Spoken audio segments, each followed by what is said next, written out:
This week on Notsam Wrestling, Alexa Bliss is our guest, and we talk about being a multi-time women's champion in the WWE and the road that she took to get there. We talk about competing with Ronda Rousey and a whole lot more, plus all the spots that you're going to be able to find brand new Notsam Wrestling content. You'll hear all about my weekend and the kickoff shows for SummerSlam and Takeover. We'll recap those shows. We'll talk about the Shield reunion and a lot more. I'm Sam Roberts. This is Notsam Wrestling.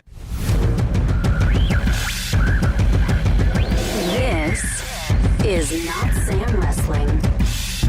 Introducing your host from New York, here is Sam Roberts.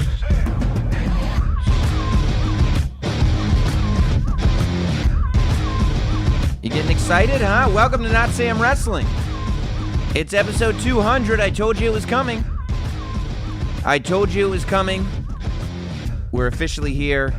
Episode 200, and we are officially Notsam Wrestling, and I am still officially the last professional broadcaster. Sam Roberts, thank you for joining us another week here on what will, from this day forward, be known only as Notsam Wrestling, your exclusive home for Notsam Wrestling. Welcome.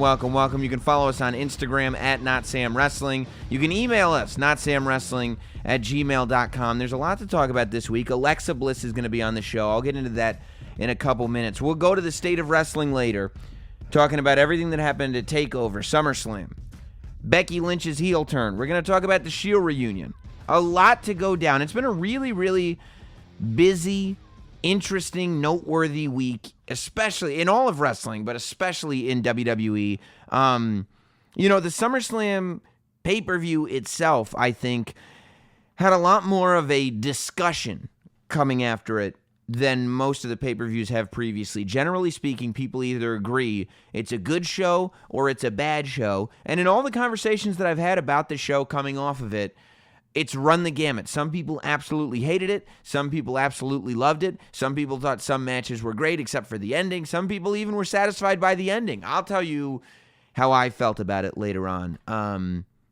I don't know what you expect, so I'm not gonna tease. It may not be what you expect. It could be what you expect. I don't know, but we'll talk about that later in the state of wrestling. And of course, Alexa Bliss is going to be on the show. That's the interview that we did with her SummerSlam week, live from Caroline's, a couple of days before she defended the Raw Women's Championship against Ronda Rousey. So very, very great, interesting perspective coming from her leading into that match. But before we get anywhere, there's been a lot of talk here on the show, on Notsam Wrestling, about the show we created called Captive Audience and what was happening to that. For a while, we were doing it exclusively on a premium format, and people were enjoying it, and wondering what happened to it, where it was going, blah, blah, blah. Well, I wasn't going to do this week, but a couple of you already found it. I was hinting that we were going to do this, and a couple of you found it during the week, so I thought it was time to get the content rolling. It was time to get started with everything. And it was time, as we're introducing Notsam Wrestling, to expand everything that Notsam Wrestling is. It goes way beyond just a podcast. Of course, this is always going to be here, right? This Notsam Wrestling podcast, Sam Roberts Wrestling podcast, it's always going to be here every week for free. A big interview, state of wrestling, always going to be here. I wouldn't change it for the world. And if I did, I would have a lot of explaining to do because I just said I wouldn't. However, to me, Notsam Wrestling is the beginning of a bigger content brand. I was thinking about this over the weekend. We did the 200th episode celebration from Caroline's on Broadway. We also did SummerSlam, the SiriusXM event from Caroline's on Broadway. Over time, I'm going to get all that content out to you guys, I promise. Of course, going to live shows, you're going to get, there are elements to those shows that are always going to be exclusive, but I want you to be able to hear the interviews we do. I want you to be able to hear at least, the majority of the content that we do at those live shows, so I'm going to get it to you. And what I was really thinking was that and I was thinking this as I was doing, not only the 2 live shows at Caroline's, but as I was hanging out over the weekend, as I was doing the SummerSlam kickoff show, the NXT TakeOver Brooklyn kickoff show, I've been kind of blessed to get this amazing access and live this dream job, dream world, dream circumstance in terms of pro wrestling. I think anyone who grew up a pro wrestling fan dreams or should dream or would dream of a situation at least similar to the one that I'm in. And that's not to brag. That's to say, like, I kind of get it. I try not to take it for granted, and I don't think that I do. And what I do want to do is be able to share that stuff with you and be able to be creative with that stuff. And you know, if 1 hour and a half to 2 hour podcast a week isn't enough, is to give you more content. Now, from the beginning of this podcast, I made it a point to kind of be independent. You know, there have been offers to join various networks over the years that we've been doing the show. You know, the show's been pretty successful, so of course people have certainly talked, and I've talked to many different people about networks and sales forces and all this stuff. And to me, I felt like Notsam Wrestling was the one place where I could speak directly to you, I could produce directly for you. It was the one spot where there was no boss. There was no sort of, this show acts is a directive for this bigger company. No, this show is the whole thing. And this show is really so that I can give you guys access that maybe you normally wouldn't get. That's why we try to tackle it from a fan perspective. That's why we don't get cynical very often on this show, because there's nothing to be cynical about. It's about celebrating not only pro wrestling and sports entertainment, but celebrating the access that we have to it and the ability that we now have to create content, not only through access, but through digital distribution and technology. You know, I've got this amazing Notsam studio inside my house. I've got, anybody can use the internet. Anybody can send and receive content. So why not take advantage of all that? And that's why I've always thought it was so important that Notsam Wrestling stay independent. Not so much because, we're against the system, man. Nobody's going to shut us up. We're not following the popular point of view. But more just so that we can do the things that we want to do. There's no ulterior motive to anything. To me, the relationship from me to you guys is what this show is all about. And that's why that's all it's ever really been about. It's about talking to these superstars. And when I talk, or people in and around the wrestling world, and when I talk to them, I do it from a perspective of you guys, of what as a fan, what am I curious about? And let's throw it to you, unedited, on anything, and just give it to you guys that way. When I do State of Wrestling, it's, you know, we like to talk about shows after shows. You know, the first thing that happens after SummerSlam is you start talking to your friends about SummerSlam. The first thing, when you think about what happened this week in wrestling, you just kind of go for it. And that's what I try to make State of Wrestling all about, is just a conversation that I'm having with you guys about what's going on in wrestling right now and what my opinions are. So in an effort to maintain that relationship with you guys, and in an effort to not only stay independent, but to be able to start unfolding the Notsam and the Notsam Wrestling vision that I have in my head, I started looking around for spots to really expand content, to really start expanding content and turn Notsam Wrestling into more of a platform where I can create, I can bring on collaborators, and we can create kind of a whole world dedicated to being fans of wrestling. And, you know, I talk to a lot of people. I talk to a lot of people outside wrestling, inside wrestling. You know, I had long conversations with, like, Bruce Pritchard, for example. He and I, from the beginning of him podcasting, he would talk to me about podcasting. I would talk to him about, you know, expanding this thing of podcasting and programming in general and everything. And then I talked to some of the good people over at Patreon, because Patreon is something I've been aware of for a long time. But I didn't quite know if the podcast itself fit into the Patreon model. And as I started exploring it, and as I started talking to some of the people at Patreon, I really realized that what we can do with Patreon is create a community and a content distribution platform, and that's why I've decided to create Notsam Wrestling on Patreon. What it is a situation where not only can you get bonus shows and ad-free shows, I'll give you video content. I'm going to try to bring you even more into the world that I'm in and break down wrestling even more, but do it in a space where it's really just for us, just for the people that are into Notsam Wrestling. And I call those people Notsam Shills. I know a lot of you out there have heard that I am a shill for WWE. This is a narrative that's been pushed forward for a long time. There's even a shirt that says Shill Robert Shill. I know a bunch of you bought it over at Caroline's over the weekend, and I very, very much appreciate that. But how about this? How about we go beyond being a WWE show and become a Notsam show? I'm the number one Notsam show because really I should be. But that's who the Notsam Wrestling Patreon page is for. It's for the Notsam shills. So I've set up a couple of branches over on the Patreon page, and I've tried to make it for all, economic groups. This is just, I want to be able to dedicate time to creating content to this.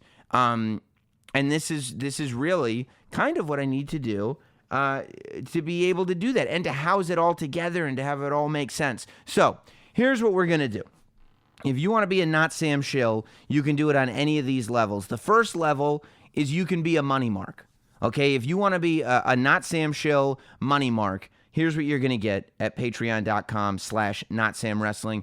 You're going to get 2 bonus episodes a month. Those are going to be captive audience shows. Those are going to be State of Wrestling bonus shows. Those are going to be bonus interviews. Those are going to be conversations that I have with other big name sort of fans / journalists / wrestling opinion people. All that stuff is going to be classified as bonus episodes. And it's all going to be available by becoming a money mark, Notsam shill, at patreon.com/Notsam Wrestling. You'll get 2 bonus episodes a month, and you'll get ad-free episodes, and you'll get them early. So as soon as I'm done creating the week's episode of Notsam Wrestling, it'll go up ad-free over at patreon.com/Notsam Wrestling, which is generally, I do this day of or day before. So you'll probably get the show 12 hours or so before it comes out. So if that's something that's important to you, if you like to download it immediately when you wake up in the morning, you'll be able to download it the night before. If that's something that you're interested in, you can get it at patreon.com/Notsam Wrestling in the money mark category. Now you can go a step further. You don't consider yourself a money mark, you want to be more than that, you can become an indie darling. An indie darling Notsam shill at patreon.com/Notsam Wrestling is going to get all the stuff I just described. You will also get every month a Q&A stream that you will be a part of alongside with me. It's a video stream. You'll be able to contribute questions, and I will answer them every month, and it will just be for the people that are indie darlings. So it'll be a very limited audience. We'll spend some real time together. It's not going to be, a 10-minute deal. I'll sit there and I'll answer everything that you could possibly want to know from me, give you my opinions on everything, whatever you want to do. I'll make a ton of time for you, make sure all questions get answered every month. You're also going to get the State of Wrestling on video every single week. Every week, I do the State of Wrestling here in the Notsam studio. If you are an indie darling on the Patreon page, you will get to see the video. The same day the podcast comes out, the video will be uploaded onto patreon.com/Notsam Wrestling, and you will be able to watch the State of Wrestling as I do it here in the Notsam studio. You will also get, and this is something, I tried to think about all the things that you guys ask for. All the things, why is this happening? Why can you do this? Can you do that?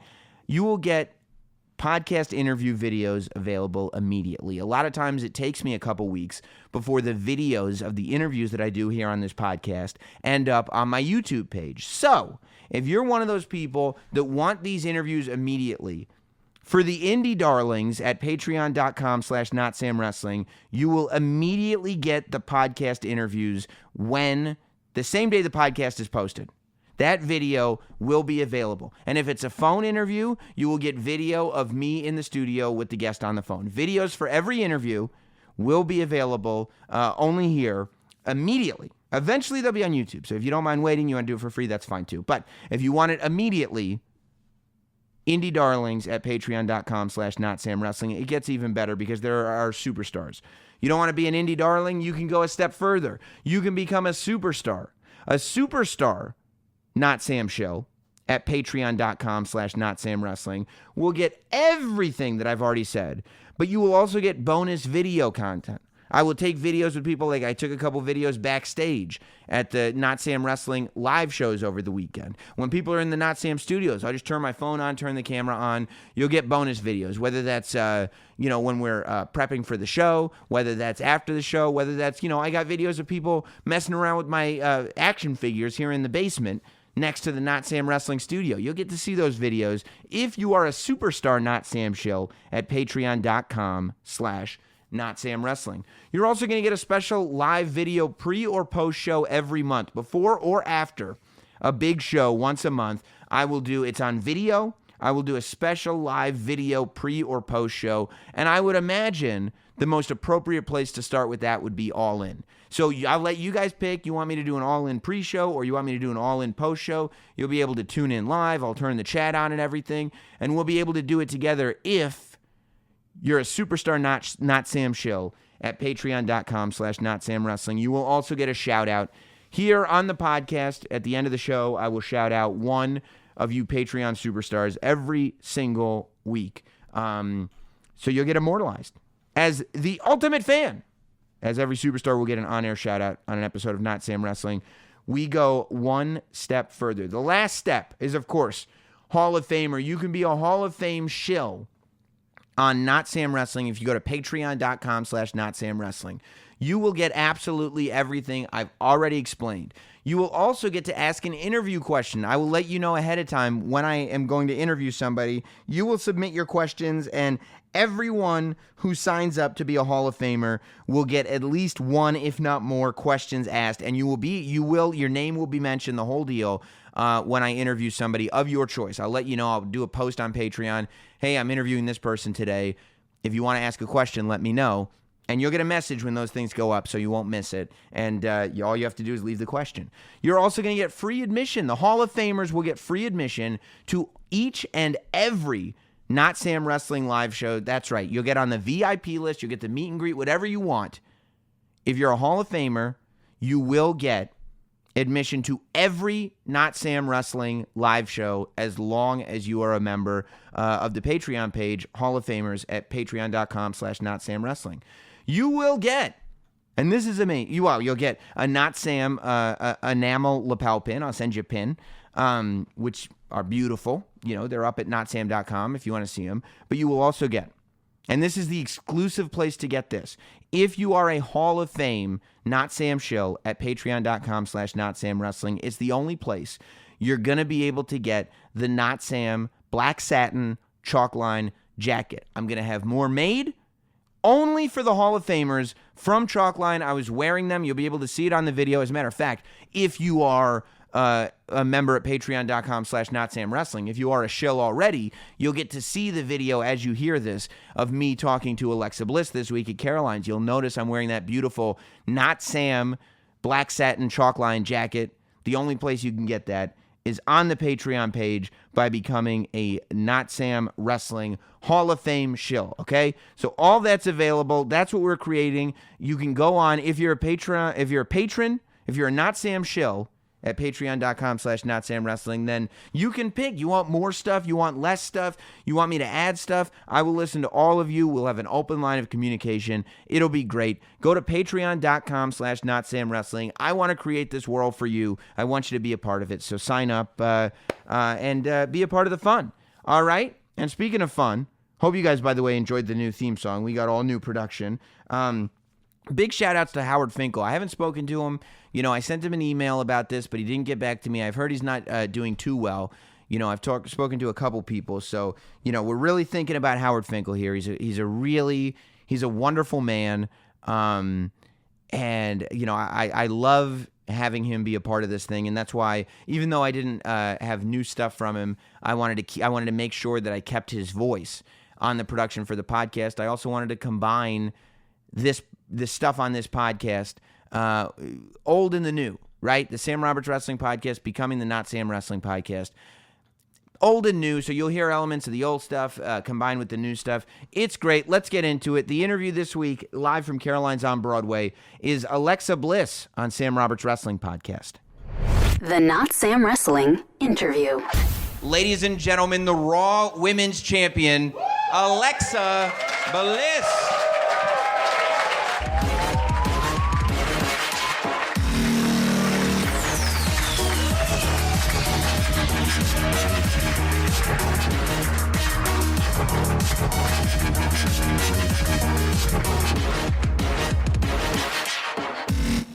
Yeah, you can sit down. Make yourself comfortable, Alexa. Make yourself comfortable. Welcome, and thank you for being here. That's, I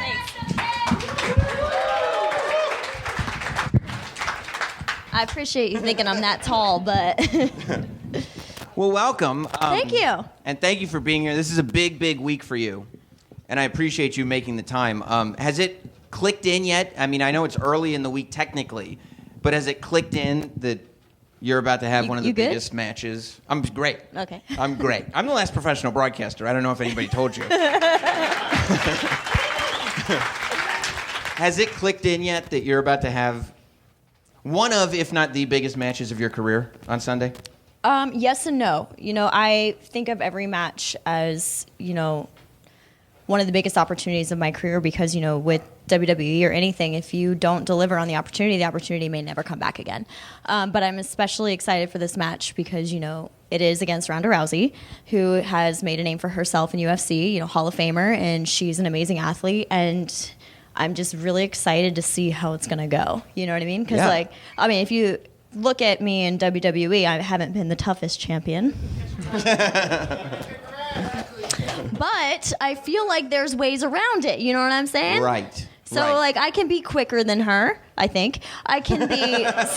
Theoretically, right? Yeah. I can be smarter than her. Right. And, you know, I can just, you know, watch her flaws, exploit them, and use them to my advantage. Right. Look, you've been champion more times than she has. Exactly. So that's a win in your column. Exactly. You know, I understand she's had, like, 3 matches. Right. Five-time champion. So there is a difference. Do you know what I'm saying? There is a difference. What did you all in the locker room think? Because I can only speak from the fan perspective that there was this sort of, I don't know, this feeling of we don't know how well Ronda's going to do in a WWE ring because, you know, WWE and UFC is so different. And I think that I can speak for all fans when we watched her at WrestleMania and everybody was kind of blown away by how good she is at this. What was the feeling with you in the locker room before the WrestleMania match and then once you saw it? Personally, like, I can't speak for the whole locker room, but personally for me, I was really excited to see her in the ring because, you know, she is one of the top athletes in the world and is deemed, you know, the baddest woman on the planet. And to watch someone at her caliber train differently and go through the hard work, go through the struggle to do what we do, I feel like it just legitimizes what we do even more. Do you know what I mean? Like, yeah. in a way, because a lot of people, you know, have their opinions on WWE and UFC and the difference between that, but when you take their top athlete and put them in our ring and see them succeed, it shows, you know, that the training may be different, but it's just as hard in the same way. And so I was personally excited to see how she was going to do in WrestleMania because, you know, I feel like Ronda is what we needed for the women's evolution right now because, you know, we have women from every background imaginable, every athletic background, you know, or, you know, anything really. And to have someone like her, we don't have that yet. So for me, I was really excited because that's what the evolution is about, is bringing in a diverse group of women from every background and put them in the ring and see what happens. And I personally was really excited about that. And I think the fact that when you watched her, you could see the commitment that she had to this really legitimized it in the sense that she's got a big name, she's a well-known athlete, she could kind of go in and half-ass and still collect a paycheck, but she didn't. No. Right? Like she went, you could tell she had gone through the training, she had done the work, and I think that that's what, you know, kind of made women's wrestling in WWE shine so brightly. Oh, absolutely. In that moment. Yeah. Yeah. Do you go into this any differently knowing that mainstream is watching this match like no other match, meaning that there's this interest in Ronda Rousey outside of the WWE world that they want to see what does she do in a WWE ring? And even though we've seen 3 matches, people who tune into SummerSlam that don't necessarily watch Raw every week are like, I want to see this Ronda Rousey match, and this is the match that you're in. Do you go in any differently? No. With that thought, or is it always just every match is the same. You know, you go in, you do what you're supposed to do, you get in the right focus, the right mentality. I treat, so with that, you say there's outside eyes. I get that. But there was also outside eyes at WrestleMania. People who necessarily don't watch Raw or SmackDown, they'll tune into WrestleMania. And when you go out in the crowd, there's 80,000 people. But when you walk into the ring is the same size.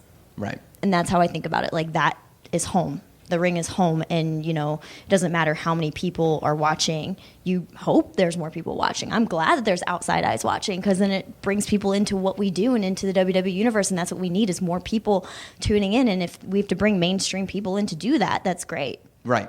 At what point in your career did you really start to feel like the ring was home? Not in NXT. Yeah, I mean, that's like one of the remarkable things about your career, right? Is that you weren't one of these like people in NXT that people were like, oh, wait till she comes to the main roster. Not at all. Yeah. No. Right. At all. Even a little. No. None. So at what point did you go like, you know what? This is where I belong? I think during the draft. And it wasn't like, this is where I belong. It's like, I got to show this is where I belong. Because in NXT, obviously, I wasn't a highlighted character. I wasn't a 4 horsewoman. I wasn't, you know, something that people were excited to see. But that's true. Yeah, I'll admit that. You know what I mean? I was a very underwhelming draft pick. I was. But I knew that, you know, I remember my first promo on SmackDown. It was during the draft. I was thinking, okay, if there's one thing I can do, it's somewhat speak on a microphone. And if that's going to set me aside from, because we had every person drafted at the same time. So what's going to separate you from everyone else? And I was like, okay, I can kind of talk some crap. Right. And then my first promo was something like a word like blistertation. And I went, what the hell is this? And I was like, this is my moment.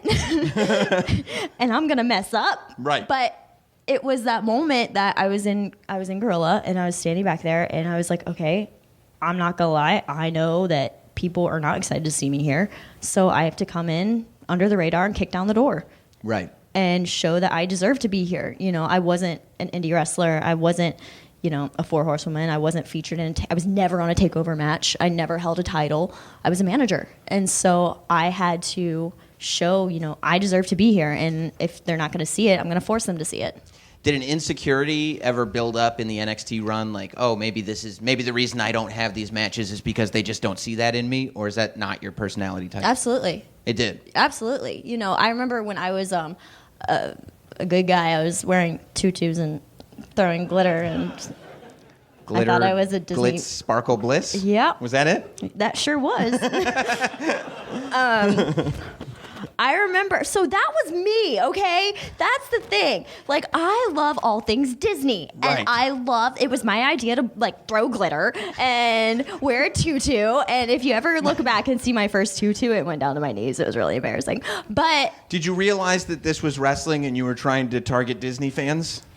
Yes. Like, when you're like, I know what wrestling fans are like, glitter, there's not enough. But there are children out there who watch. And, like, so... I'm going to go to the side for a second, and so off topic, and then right. I'll bring it back around. I trust you. My tryout, I was asked why I wanted to be in WWE. And mind you, my tryout, I had submitted a video. I was apparently the only person that submitted my own video to get the tryout, and it was a casting call. And there's all these models walking around, and I texted my mom. I was like, well, I'm not making it. I texted my mom, and I was like, I'm not going to, I'm 5 foot. These girls are Hollywood models walking around. And they told us do something to make you stand out. And I remember thinking of like American Idol people making themselves look like idiots, so I wasn't going to do that. So I was asked why I wanted to be in WWE. And just to get the attention, because I was a fan too. You know what I mean? Like I walked in, I saw Triple H. I was like, oh my God, did you know you're Triple H? And oh, that was me. Totally me. I did that. And did he know? I think so. He did know. Okay. I think so. I think the thought crossed his mind.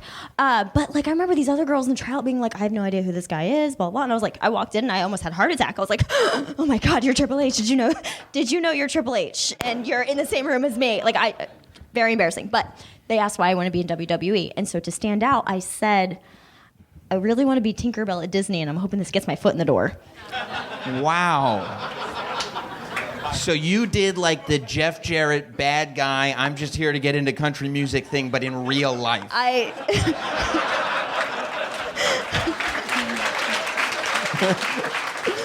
it was a joke, okay? It was a joke. They probably took it as a joke. They probably did. like, But it caught their attention. They looked up and I was like, I'm totally kidding.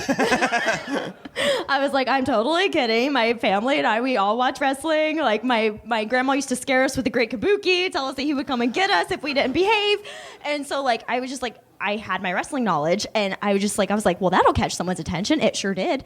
Well, yeah, I think that's the only way you recover from that statement is a reference to the Great Kabuki. Yeah, and I was just like this is yeah. I was like, oh my God. So that was like, because I'm kind of a smartass, and so like that was like, I'm not gonna go out there and be like, oh, haha, what, look at me, have my attention. I was just like, I'm gonna make a smartass comment and hope it pays off. Right. It did, but then you legitimately transformed that character into a Disney princess. Yeah, so bringing it back around. Right. So I was like, I'm going to be Tinkerbell. I was like, I'm going to have a finisher called a Sparkle Splash, and I'm going to be Tinkerbell, and I'm going to have a move, and I'm going to call it a Glitter Blizzard for why, I don't know. Like, I want you to take no offense to this because you're one of the greats. But that's literally like your aunt's bad ideas. Oh my gosh, it was terrible. Wrestling. It was terrible ideas. Right. Terrible. What about like a sparkle splash? Does anybody do anything like that? So someone recommended it to me as a joke, and I took it seriously. I was so embarrassed that after I realized it was a joke after, but people still call it that. Like the people that I work with, they're always like, "Oh, do the sparkle splash thing," and I'm like, "It's a twisted bliss," and I'm like those days are gone. But yeah, so when I was throwing glitter and wearing tutus, I was not booked, surprisingly. And I remember thinking like, oh my gosh, this isn't working out. What am I going to do? Like, maybe this isn't for me. Maybe I'm not doing it right. And, you know, these girls that I'm in the ring with are so good, and I don't have the experience they have. And, you know, I just had, you know, my gymnastics background to kind of fall onto. And I didn't know, like, I'd watched WWE growing up. It was like the thing that my family did, but I didn't know that there was like wrestling schools, and like I didn't know that. I just thought people were WWE superstars. Like they were born and one day they became a superstar. I just right. In my mind, that's just how it happened. And that's not how it happens? Apparently not. Oh.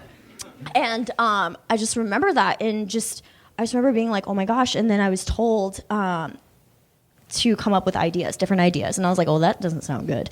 And so that's when I pitched to be with Blake and Murphy. And we pitched this idea for 8 months before it happened. We had an entrance. We did house shows, live event shows at the PC where we would pitch the idea and I would manage them and I would hit the boys with the Sparkle Splash at the time. And this was like an idea that we really wanted to push for. But I still wanted to be a good guy while they were the bad guys. And they were like, yeah, that's not going to happen. Right. So I would actually get really bad anxiety we'd have to do like heat drills where we would like beat up someone in the ring. And I would get mad anxiety over it. And I cried once in the ring. I was like, I can't do this. I don't know how to be mean. Like, I don't know what to do. Like, it was bad. Now, was it the act of being mean that you didn't want to do? Was it you didn't like people booing you? No, it was the act of being mean, because I would just be like, it was very much like Ricky Bobby. Like, I don't know what to do with my hands. Like, what do I do? Do you know what I mean? Like, when something's so unnatural to you, you just get uncomfortable, and I would clam up and I would just freak out, and I'd be like, oh my God, I don't know how to do this. And I would get really bad anxiety. And then when I was put with Blake and Murphy, I was like, okay, I have to do this. I have to run with it, or I'm not going to have a job. Right. And I was like, I have to run with it, and I have to try, you know, whatever I can. And I was very grateful to be able to be with Blake and Murphy, because I was able to develop the character without having to focus on matches and focus on, you know, storyline and everything like that. So I was able to really develop the Alexa Bliss persona, and that was all because of Blake and Murphy. And I have always said I would not be Alexa Bliss without them. And so that's like... Which is why you get to the main roster and you know you can talk so well, because you spent months and months and months and months figuring out exactly what that character is. Yes. So it seems like a lot in your life, or at least in your professional life, is comes about from film. because you started, you're like, I'm going to be a good guy. Yeah. It's going to be Disney princess. And then you go, now I need to be a bad guy. Let's go Freddy Krueger. Yeah, exactly. 'Cause that was literally, what was the transition? Yeah, it was just straight, just like Freddy Krueger. Right. And then, I mean, on the main roster, we've seen Harley Quinn, but we haven't seen a ton of other cosplay movie references. I had Iron Man, Riddler, Chucky. I forgot about Chucky. Yeah. So is this something that you wanted to do from the beginning? Like, I want to just pay homage to my favorite films? Kinda. It was like so it was with, we first started the Iron Man stuff with Blake and Murphy, and I was like, are we even allowed to do that? And answer is no. Right. But you have to go through like a whole like legal thing, and so we were able to make it work, which was really cool. And I just loved it so much, and I love, movies and villains specifically. And I've kind of found my little comfort zone. It was bringing my own personal life into the ring with me. That was like kind of like a safety blanket for me, was making the outfits according to characters that I love and would like to portray in my own way. Right. And it's always a lot of fun too, and it's really cool because I know like Rey Mysterio used to do it, and so that was kind of like I was like, well, if he can do it, I can do it. And actually, when I was Glitter Glitz, I pitched to have the whole room go blue, and I was like Rey Mysterio, and they were like, no. I was like, what if it rained glitter? And they're like, no. Yeah.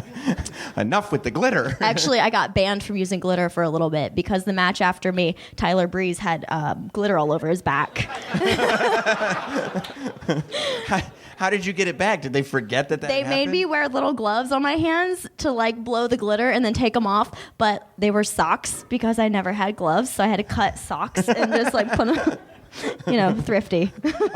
I do like your commitment though to using the glitter. We're like, yeah, no, I was like, no, watch this, and I like take my socks off. Are there any other movie references that you want to do? Are you doing anything for Sunday? So I have. Depends on if my gear comes. I see. So SummerSlam last year, I had a vest made, and it was according to Disney Descendants. Last Wrestlemania, it was supposed to be kind of like Maleficent-y, but it didn't really come across. So this one is kind of Ursula themed, Ursula colors. That's very, very exciting. She's the villain from The Little Mermaid. Yeah, Everybody villain was like, from The Little Mermaid. "Ooh, I don't know who that is." Yes, the villain from The Little Mermaid. It's the same colors. So when you kind of came to the main roster feeling like you had something to prove in the sense Absolutely. that there was all this buzz around Becky, Bayley, Charlotte, Sasha, and like, oh yeah, I guess Alexa's here too. At what point did you realize like, no, I've cemented my spot? I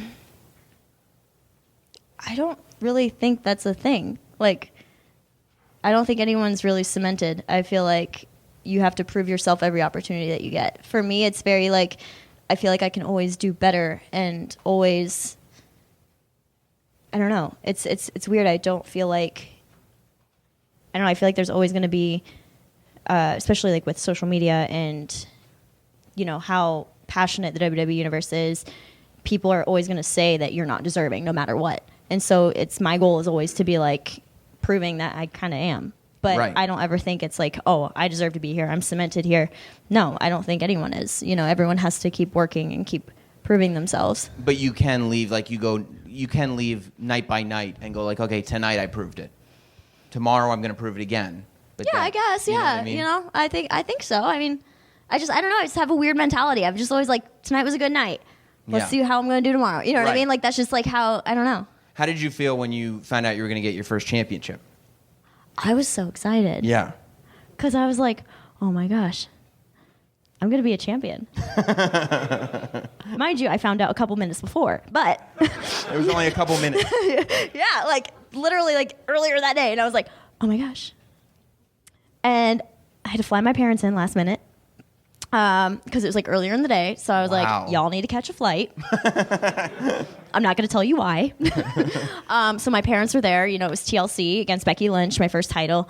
And I was very excited, because I'd never held a title before. Right. I've never parents won a must have- match before. Your parents must have kind of suspected something was going to happen, though, if you're flying them in last minute. Well, it was TLC. So maybe it's just a Yeah, pay-per-view, you know it's what I just mean? exciting, And, yeah, it was TLC. And my mother was a nervous wreck because she was like, are you going to go through a table? And I was like, maybe. You know what I mean? I was like, maybe. But like my mom's so nervous about everything. And then later that Christmas, side note, she got me the ornaments of TLC, the little tables, ladders, and chairs. And then she gave me a Becky ornament.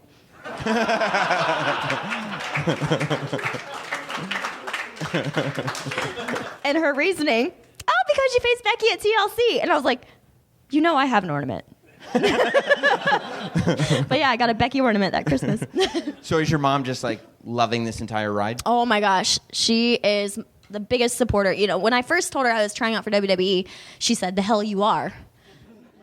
She's like, you are not. You were a fitness model, though. Yes. So I didn't model, but I competed in fitness. I was never the a fitness model competitor. type. Yeah. You're in better shape than me, is what I'm trying to say. I was. Yeah.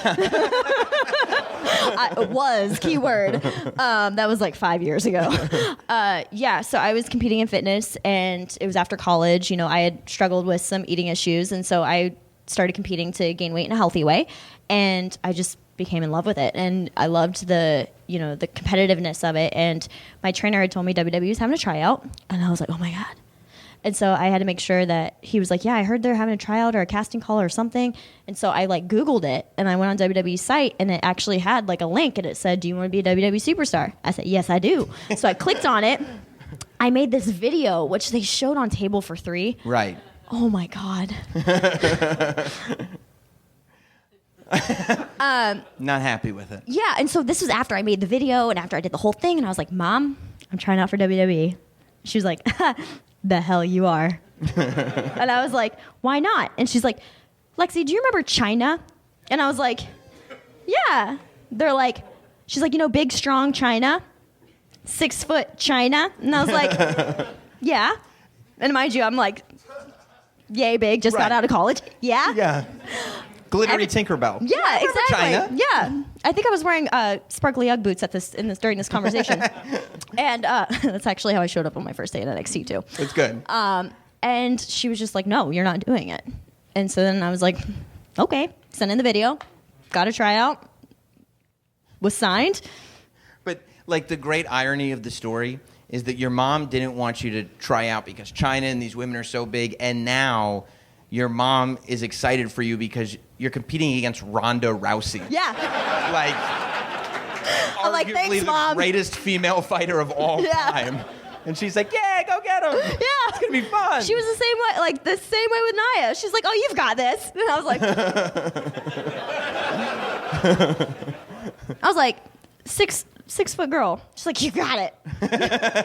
Yeah, Ronda Rousey. She's like, just get her with one. I don't know. And I was like, okay.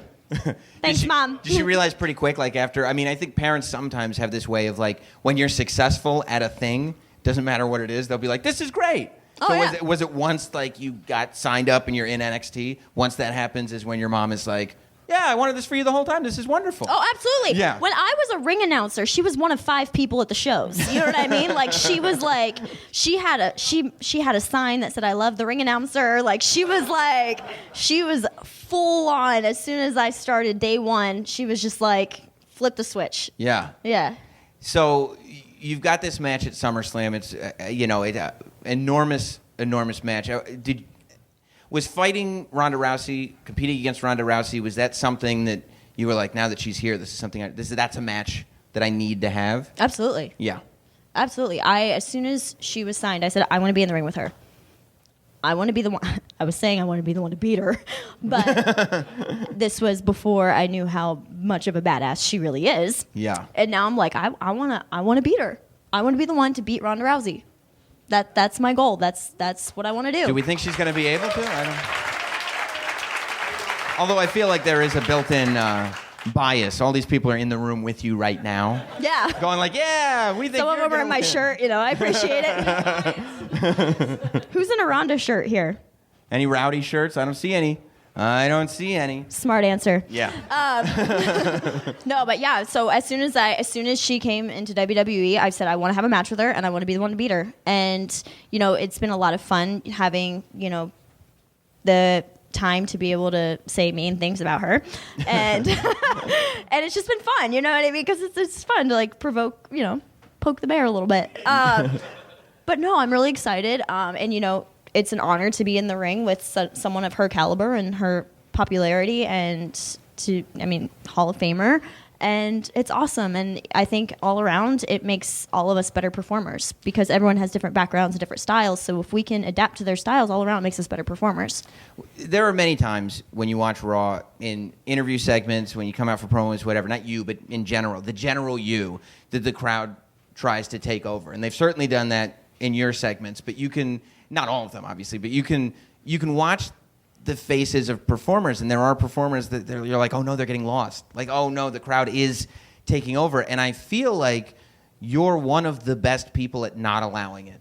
Like Thanks. you're able to maintain I appreciate that. control. Do you feel like that's true? I mean, obviously, these people, Thanks, who, by the way, guys. they're clapping now, but they're the exact same people that try to take I know. I was going to say, I'm pretty sure you guys are the ones that are yelling "what" at me. Yeah, exactly. Yeah, I mean, the what? Like, I interviewed Stone Cold before, like, years ago, and it was when the what chants were getting really, really bad. Like, they were doing it every segment, and he was like, all these guys need to do is change up their cadence. Yep. And the what chants go away. Yep. And I'd be like, oh, yeah, it's that simple. If you don't stop every position like this, there's no more. Exactly.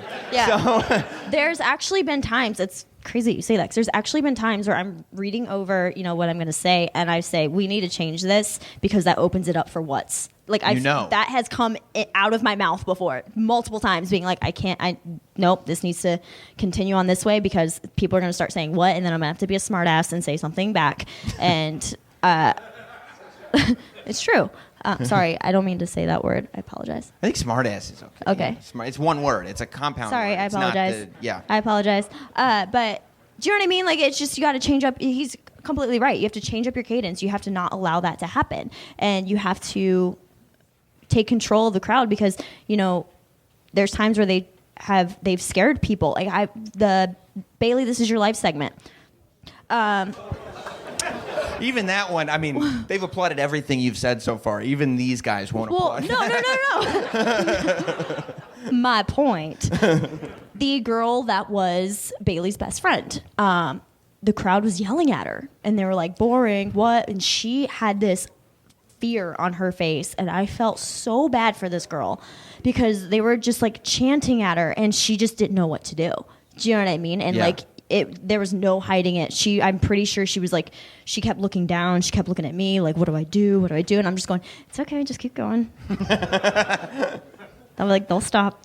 Just keep going. And it was just so crazy because, like, it's crazy to see, how trained our athletes are because our athletes are trained to take control of that. It's amazing. And, these actors that came in, they had no idea what to do. But, like, it just shows that, our training at the Performance Center and promo classes and, having Dusty there and everyone helping us take control of any situation and having us think on our feet, it shows that, what we do takes a skill. And being able to adapt and, talk to the crowd during the promos and, let them in on it. You know what I mean? Like, I love having the crowd in on what I'm saying. Is that a tremendous amount of pride? Like when you go back after a segment like that you've won the crowd back. When you're like, I know there was a moment here that they tried to sabotage, and it was still successful. I turned them around, I got them back, and I got the message out. Is that this tremendous, like, not that many people can do that? I think for me, it's like definitely like one of those like pat on the backs, like, heck yeah, I did it. But like, for me, it's I want to make sure that I get the point across. I'm trying to tell a story, and I want to tell that story. And if the crowd tries to take it over, I try to make it to where the crowd's in on it. Right. Do you know what I mean? Right. Like, so if you're not going to let me do it myself, you're going to do it with me. Right. And But make we're sure getting that, to the yeah, destination. we're getting there. Right. Whether you know it or I will not. turn this car around, but we are getting there. But yeah, so yeah, that's kind of like how. I mean, sometimes it can't be done though. There's even times where I'm just like, this can't be done. Right. I'm just going to keep talking. But even then, it doesn't seem like you're shaking. It's just like you've almost like resigned to the fact that it's like, okay, well, we're going someplace else, but Yeah. I'll still be there. Yeah. Right? Yeah, I'll be like, I got you. I'll be there. Yeah. We'll get there eventually. If I need to jump in the passenger seat, I'm staying in the front. I'm not getting in the back seat. Yeah, but I'm going to the passenger seat because I want to. That's my choice. We're going to take a quick break. But when we get back, I want to open it up to a few of you to ask some questions. We got a couple minutes for you to ask Alexa Bliss questions. We'll be back with SummerSlam 4 at Caroline's on Broadway. That's Alexa Bliss. You'll get to hear the Q&A in just a minute. Lots more questions to be asked to Alexa Bliss. But before we get there, if you missed any of the events in and around surrounding SummerSlam weekend and you are in New York, you really have no excuse. You'll say, Sam, I couldn't get tickets. I'll say, BS. You know why? Because of SeatGeek, the smartest and easiest way to get tickets every time, football's back. And it's the only place that I can recommend that you would get tickets to every game all season long from. Look, SeatGeek searches multiple ticket sites and they grade every ticket based on value. That's how SeatGeek helps you immediately identify the best seats in the house that are going to fit your budget. You want to go to Evolution. You want to go to Hell in a Cell. You want to go to a baseball game. You want to go to a comedy show. You want to go Broadway. Doesn't matter. SeatGeek is what's going to help you out. I've got it on my phone. I use it. They show you all the different seats that are available. There's a seating chart right there. They color code it so you can see if something is not a great value or if it's an excellent value. They guarantee every ticket. I got a message from somebody that said they were trying to go to Raw this week, but they used a different ticket service. And they ended up getting there, and the ticket was double sold. They couldn't get in. It's never going to happen because at SeatGeek, all the tickets are absolutely guaranteed. It's amazing. And if you don't believe me that you're going to get the best value, what if I gave you an even better value, huh? Because my listeners get $20 off their first SeatGeek purchase. That's right. All you have to do is download the SeatGeek app and enter promo code SAM today. That's promo code SAM, S-A-M, and you'll get $20 off your first SeatGeek purchase. You'd be a fool not to try. SeatGeek, life's an event. We have the tickets. Let's start the Q&A with our guest this week, Alexa Bliss. Kathy Kelly, our Grand Master of Ceremonies, is here. She's walking around. I'm giving her free reign, so you cannot accuse me of bias. And Kathy, who do you choose? My name is Rafiq Louison, and my question to you, Alexa Blitz, looking fine today. Thank you. Somebody advised him to stop shooting his shot. How do you feel about going up against Ronda Rousey this Sunday? I'm excited, I'm nervous, and I think that I am very known for not having the cleanest tactics of winning a match, so I may have to resort to that. Do you worry with somebody like Ronda Rousey that some of the stuff she does might hurt a lot? Next question? Yeah. We have Alex from New Jersey. Hello, how's it going?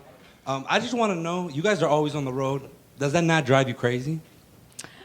So before WWE, I was such a homebody. Like, I didn't leave Columbus until I had my WWE tryout. Like, I was home 24/7.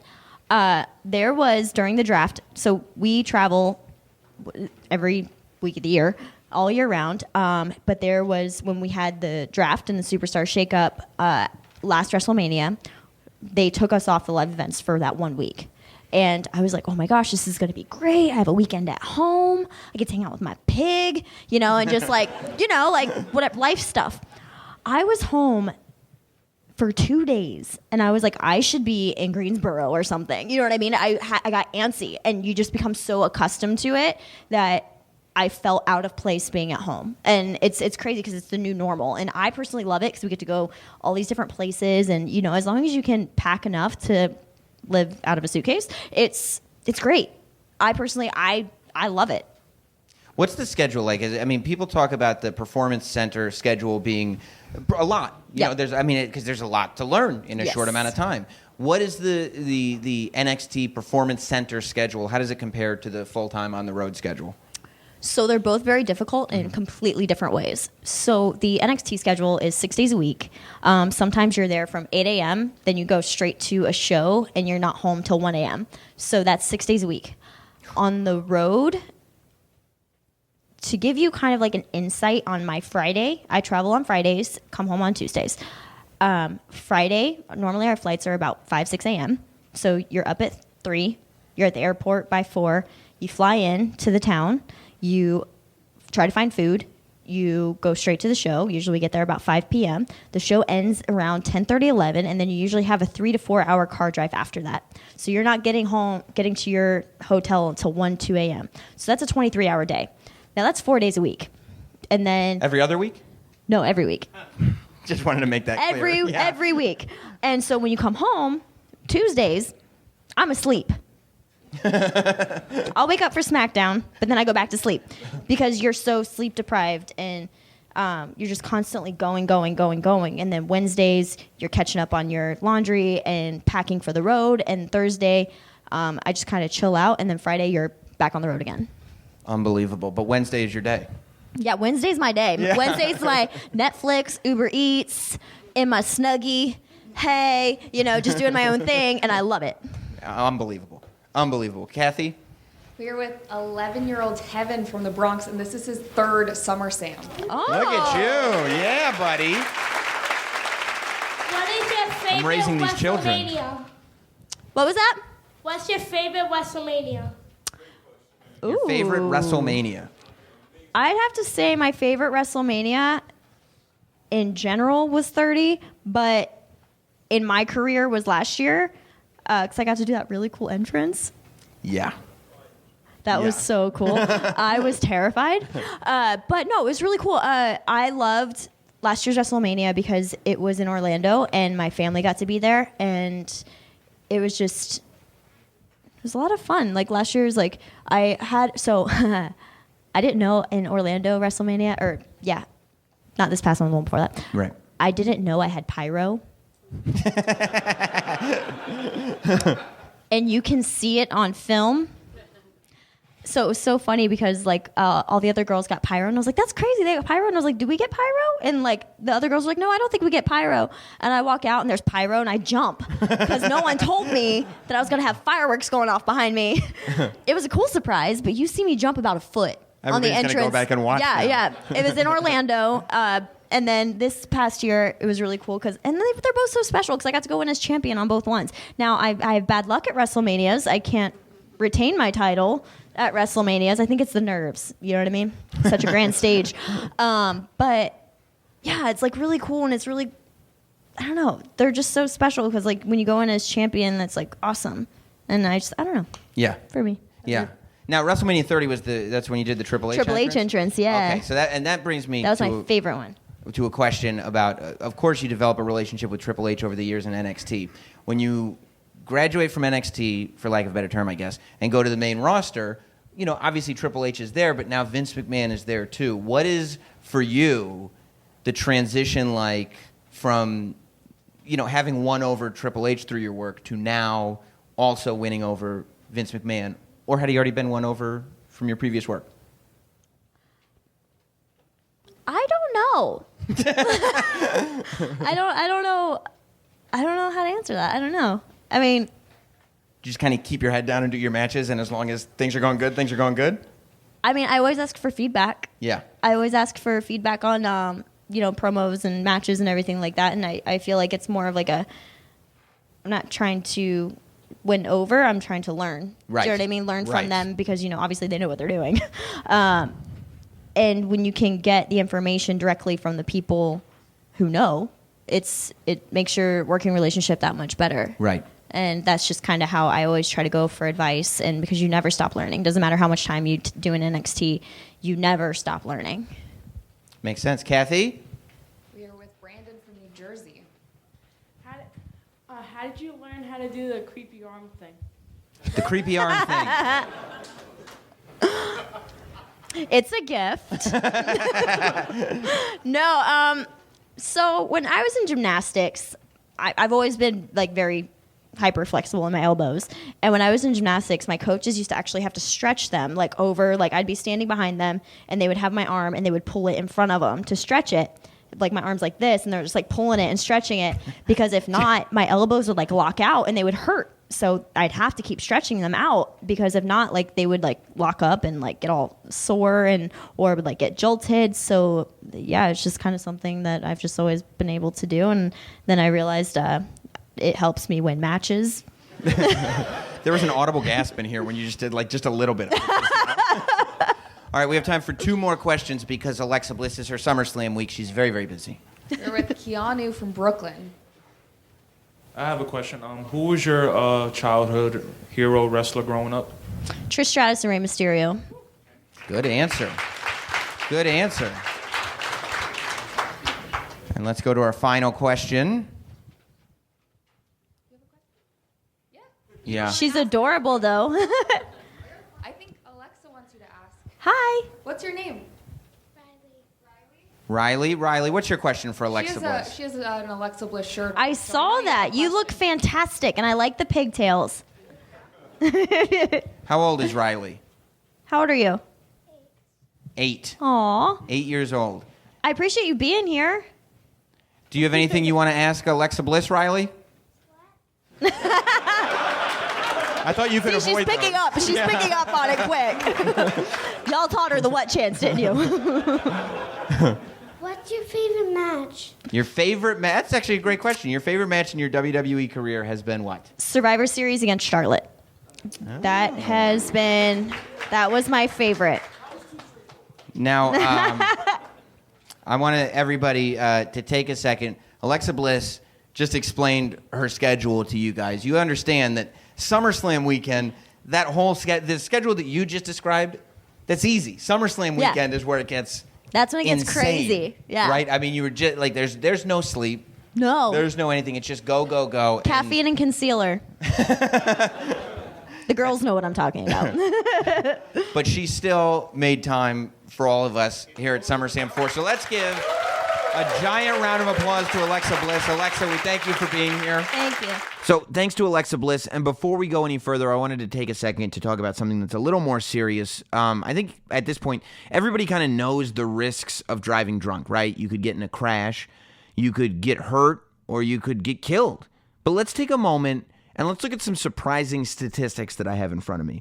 Almost 29 people in the United States die every day in alcohol-impaired vehicle crashes. That's one person every 50 minutes, okay? Think about that over the course of this podcast, right? If we go 2 hours, that's 2 people since you've been listening to the show. Even though drunk driving fatalities have fallen by a third in the last 3 decades, which is good, drunk driving crashes still claim more than 10,000 lives each year.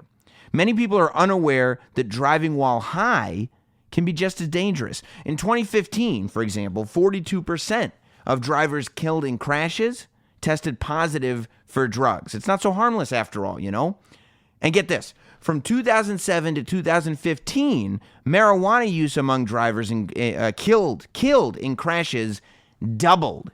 The truth is, driving while high is deadly. You can hurt yourselves. You can hurt other people. It makes absolutely no sense. When we have all this information, it's about as foolish as you could get, okay? Stop kidding yourself. If you're impaired from alcohol or drugs, just don't get behind the wheel. You're not going to be the exception. If you feel different, you drive different.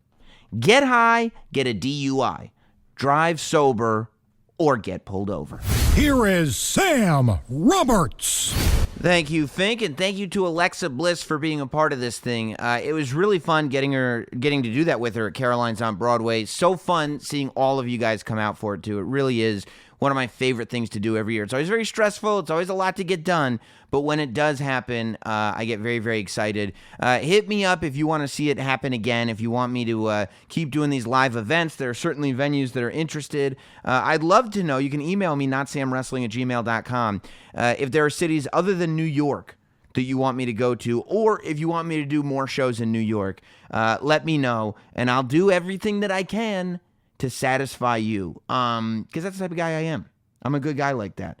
A lot going on this week. Of course, SummerSlam and Takeover over the weekend in Brooklyn. I can't tell you enough how mind-blowing it is to be able to be a part of this stuff, to be able to be a part of SummerSlam, to be able to be a part of Takeover Brooklyn. I went to Raw as a fan on Monday night, and I bought a SummerSlam program while I was there. And to open up that SummerSlam program, turn over to the announcers section and see a photo of yours truly, right there actually next to Kathy Kelly, who I did radio with before any of this was happening. It's truly unbelievable, and I mean, it's a dream come true, and I want to thank WWE and Michael Cole and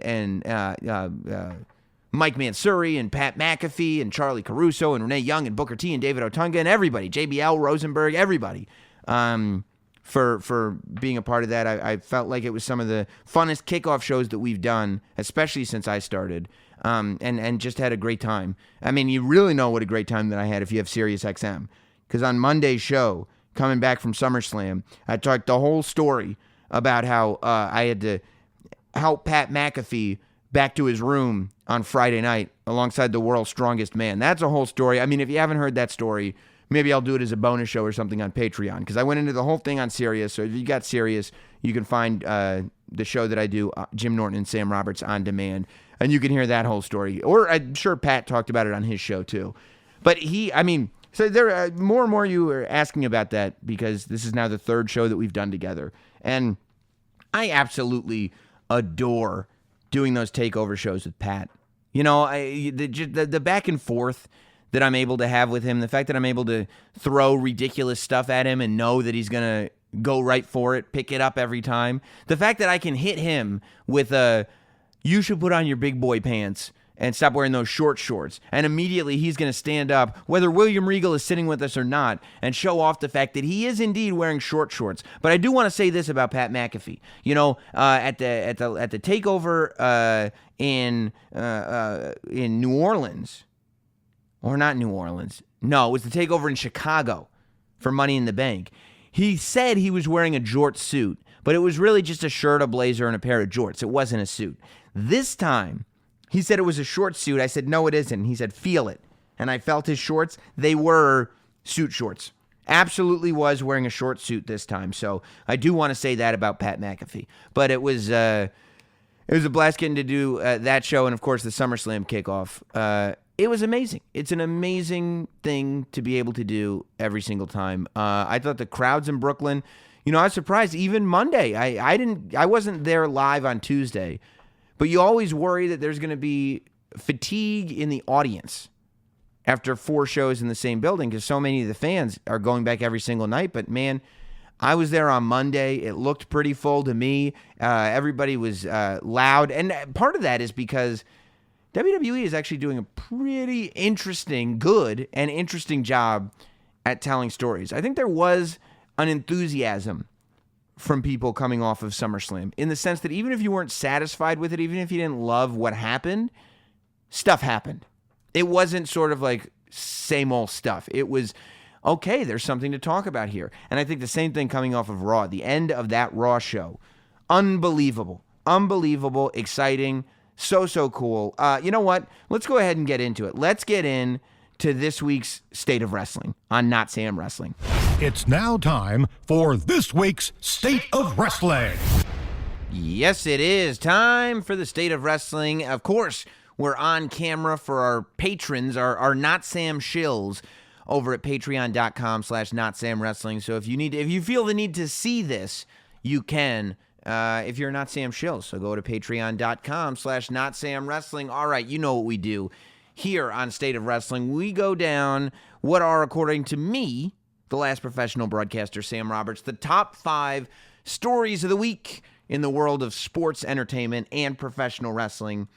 And we break them down a little bit. So let's get into it. Let's not waste any time. Let's go to story number 5. And story number 5, the story that I want to start with, is SummerSlam. SummerSlam went down on Sunday from the Barclays Center. People were saying, what did you think of SummerSlam? Now, for me, because of the position that I'm in, I have to word my tweets very carefully. Because if something weird happens at the end of SummerSlam, you know what? Something amazing could happen at the end of SummerSlam. And I could just type out on Twitter, oh, SummerSlam was amazing. The first thing, I just get inundated with like, well, of course you think it's amazing. That's what your paychecks say. Of course you think it's amazing. You're a WWE shill. Which is what I'm going to start saying when you start going like, oh, Not Sam Wrestling is amazing. And I'll go, well, of course you think it's amazing. You're not Sam Shill. But that's a positive when I say it. But I'll tell you, I thought SummerSlam was really good, especially for a 6-hour show. I felt the energy in the crowd was good. And the only reason the energy in the crowd is good is because of pacing. It feels to me like WWE is starting, maybe not quite there, but is starting to learn how to properly pace a show that's that long on a regular basis. You know, it used to be you'd never have a show this long. Then it was maybe once a year. Now you're looking at 4-hour shows on the reg. You're looking at 6-hour shows, I would say 4 times a year minimum. But when you start adding up you go to the Saudi Arabia show, I'm sure the Australia show is going to be long, all the international shows. You're looking at what could be, that's 6 right there. As many, it could be up to 8. Who knows? They're going to keep doing these shows. And why not? With the WWE Network, just keep pumping out content. It's only making the value better. But I think that they're getting better about pacing, what the pacing of a show like this looks like. You know, I think the matches, for the most part, were pretty much where they should be. Of course, you know, we don't want Roman Reigns and Brock Lesnar to headline the show, generally. We want to see AJ Styles and Samoa Joe. I know I did. I say we, because I heard that a lot. Like, of course you want the WWE Championship to headline the show and a match like AJ Styles versus Samoa Joe. But realistically, that's not going to happen. And for storyline purposes and the way that WWE wants certain superstars to be perceived, I thought the match order was very, very good. I thought the show was very, very good. I'm not even going to say not great. I thought the show was very, very good. Okay? You want to talk about the negatives? You know, I think that Ronda Rousey winning the Raw Women's Championship was a good thing. By the way, if you go back and you watch SummerSlam, you can see that I forgot what I was going to say. Never mind. We go back and watch SummerSlam anyway. But I think that Alexa Bliss probably not. I don't think Alexa Bliss should have gotten squashed as much. You know, I get why, but I don't think that Alexa Bliss should have gotten 0 offense. I think Alexa Bliss should have gotten a little bit more offense. And as much as I don't think there's a ton you could do to really hurt Ronda Rousey's perception at this time, I think that fans are so impressed with what she does in the ring that you're going to have a pretty high level of praise. But I think when you take somebody like Alexa Bliss, who generally speaking, even though she's a bad guy and fans boo her, everybody loves Alexa Bliss. Alexa Bliss is amazing. I mean, nobody on the roster, male or female, has improved from NXT to the main roster the way Alexa Bliss has. And that's not just booking. That's in the way she does her thing, in the way she competes, in the way she wrestles, in the way she does promos. Everything just keeps getting better and better with Alexa Bliss. And I think if you have situations like Ronda Rousey squashing people like that, who we really love, you're going to end up with maybe a little bit of resentment. So I think that that's something that, generally speaking, WWE needs to be careful of when presenting Ronda Rousey. And I would have liked if there had been, not a ton, but maybe a little bit of danger. Maybe a moment or two when we saw one of the dirty tricks that Alexa Bliss had up her sleeve. Maybe one of the moments where we're like, okay, maybe Ronda Rousey was underestimating Alexa Bliss just for a moment before Ronda Rousey comes back and dominates, because I do think that Ronda Rousey needs to dominate. And I thought, I couldn't believe the ending of the show. What a sneaky little trick the ending of that show was. Because to me, I really thought Braun was still going to cash in. By Raw the next night, I kind of got what was going on. But even though Brock Lesnar, and what a throw on that briefcase. First of all, I like Brock Lesnar-Roman Reigns matches. Not in the sense of necessarily, I would rather have Braun Strowman beat Brock Lesnar. I would probably rather have Seth Rollins beat Brock Lesnar. But just in terms of watching matches, I enjoy. Roman Reigns doesn't really get enough credit for the matches that he pulls out, I don't think. I think Roman Reigns is a tough SOB. And Roman Reigns will scrap. Roman Reigns will fight. Roman Reigns will have a brutal match. And I really like seeing Roman and Brock come to blows. And I talked about this at this point probably a year or more ago when Roman was on the podcast about how that first WrestleMania match that they had, not this year, but a couple of years ago, as soon as they got in the ring and they started throwing fists, it was the real deal, man. They were not pulling punches. It was for real. And I think that happens when those two get in the ring together. You saw blood at WrestleMania. You saw real you saw a fight at SummerSlam. And I like that. I liked when Brock Lesnar got out of the ring. It's amazing to watch him throw stuff. It is amazing to watch Brock Lesnar throw things. How far he threw that briefcase is amazing. Unbelievable. He threw it so far that it broke the pixels on the entrance ramp, and he did it from the ring apron. I don't know if you guys realize how far that is when you're watching on TV, but really a crazy feat of strength. What I didn't expect was, I was okay, Roman Reigns winning, I was like, okay, if you asked me to put money on it, I would have had Brock Lesnar just going over clean, just to leave everybody confused again. Roman Reigns winning the title, I was like, that's a big risk, but you quelled that concern in my belly by having Braun Strowman come out. And I think that Braun saying he was going to fight the winner of the match is way better than Braun making a triple threat match. Because then the attention's on Braun. First of all, the way the story played out, of course you couldn't have him do a triple threat match. It didn't make any sense. But regardless, I think that especially because Seth Rollins made a match a triple threat match when he won the WWE Championship. And I don't know if you remember this. Seth Rollins was a chicken bad guy at the time. Seth Rollins was being a bit of a worm when he did it that way. I love the idea of Braun coming out and saying, like, I'm going to fight the winner. And he's on the outside of the ring the whole time. It certainly, I'll tell you what that did and why WWE is so smart. It made everybody interested in the match, right? That they didn't take a big crap on the match. And the trick of the century.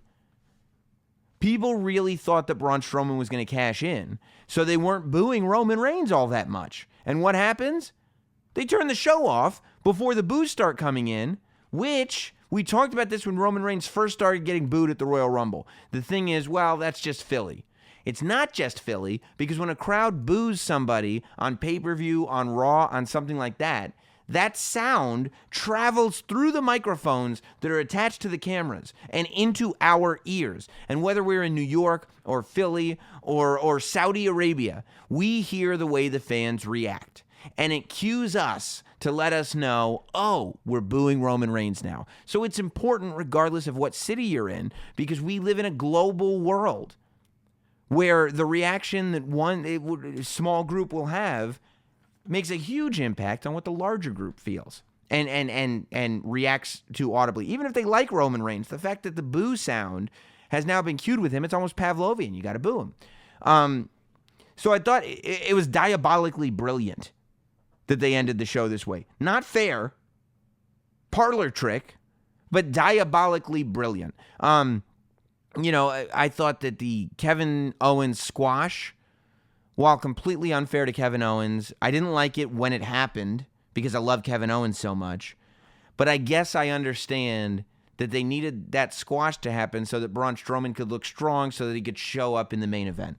I think we're at a place now where Braun Strowman, because this Roman Reigns-Brock Lesnar thing has been going on so long, and because the WWE wanted to keep Braun Strowman away from Brock Lesnar because they wanted to concentrate on Roman, that we now have to go into this space of reminding people how dominant Braun Strowman is. Braun Strowman is not the stereotypical big man attraction athlete. He's a big man main event athlete, okay? This is not Andre the Giant WrestleMania 1 and 2. This is Andre the Giant WrestleMania 3 all the time, where we have to be reminded that when people get these hands, it's bad news for them. So I think that Kevin Owens had to take the bullet for that. But, I thought that the Becky Lynch heel turn was amazing, and we'll talk about that. Whether or not it was a real heel turn, we'll talk about that later on here in the segment.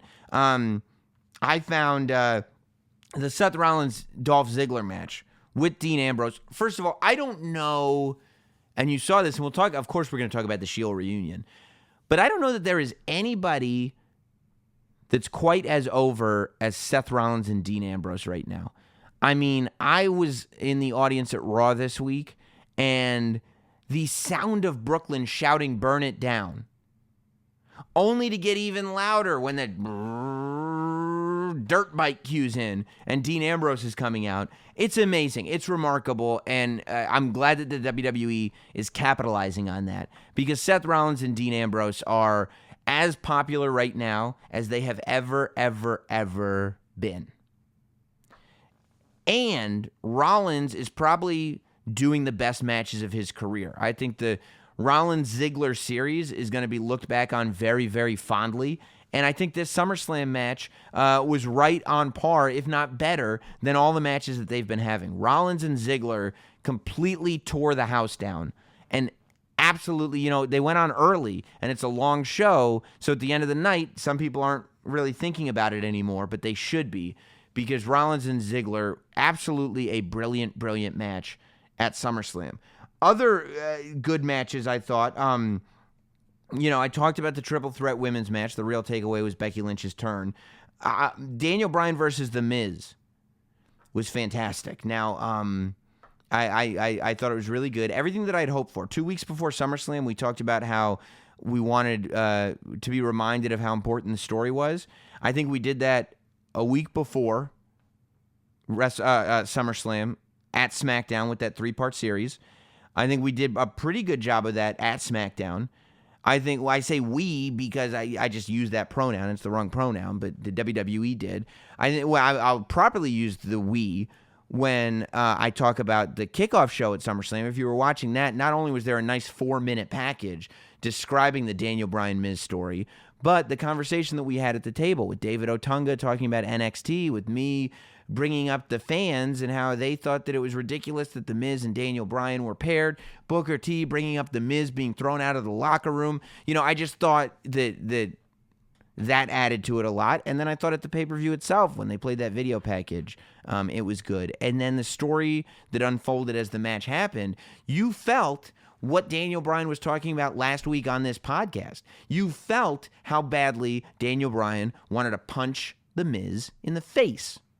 You felt how The Miz was trying to escape him, but at the same time felt like he was better than him. And the way The Miz won, with help from his wife, with a foreign object, classic bad guy stuff. He got the perfect reaction to it. It was boos because we're booing the bad guy, not because we're booing the product. And The Miz is one of the very few people on that roster. The Miz and Alexa Bliss and Baron Corbin, to tell you the truth, are 3 of the very few people, not only on that roster, but anywhere in wrestling, that can pull off being a proper bad guy.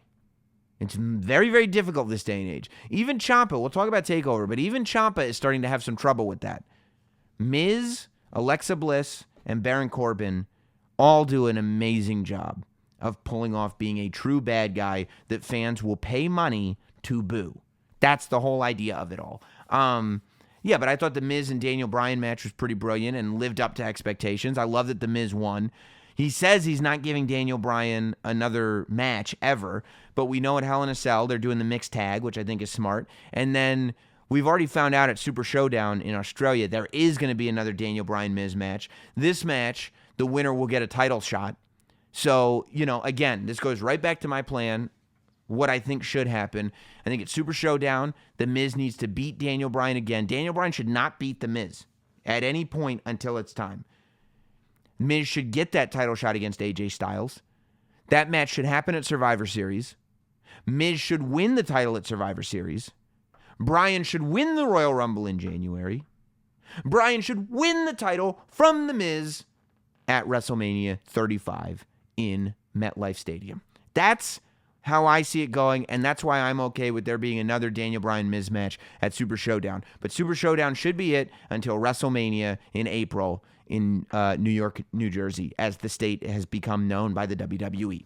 So, I also thought, and this is why I think I like SummerSlam, it's because of the Becky Lynch thing, it's because of Rollins and Ziggler, it's because of Miz and Daniel Bryan, and it's because of AJ Styles versus Samoa Joe. You talk about a match delivering. You talk about a match being so good that even a disqualification ending couldn't damage it.